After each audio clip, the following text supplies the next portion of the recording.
তাদের যে সংঘাত, সেই সংঘাত সরাসরি আমাদেরকে এফেক্ট করার কিছু নেই, কারণ আমরা এতে কোনো পক্ষ নই। আমরা যেটা বলেছি যে আমরা চাই যে তারা বিপক্ষ আলাপ আলোচনার মাধ্যমে সমাধান করে, কিন্তু কোনো সংঘাত না থাকুক। ব্যবসা বাণিজ্যের ক্ষেত্রে যে কোনো সংঘাতেই বা যে কোনো সম্পর্ক খারাপ করে ব্যবসা বাণিজ্যে তো এফেক্ট পড়ে। তবে এর মানে এই নয় যে আমরা তো পাকিস্তানের সাথে সংঘাতে লিপ্ত না, কাজে তাদের কাছ থেকে আমাদের যদি স্বার্থ থাকে তুলে আমদানি করা, আমরা সেটা করবো।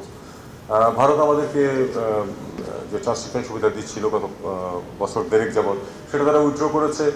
আমাদেরকে আমাদের মোডাস ভিভেন্ডি বের করে নিতে হবে যে এই পরিস্থিতিতে আমরা কীভাবে করতে পারি। আপনি জানেন যে আমরা ইতিমধ্যেই সিদ্ধান্ত নিয়েছি যে সিলেট থেকে সরাসরি ফ্লাইট যাবে। আমাদেরকে এভাবেই নিজেদের স্বার্থ রক্ষার ব্যবস্থা করতে হবে।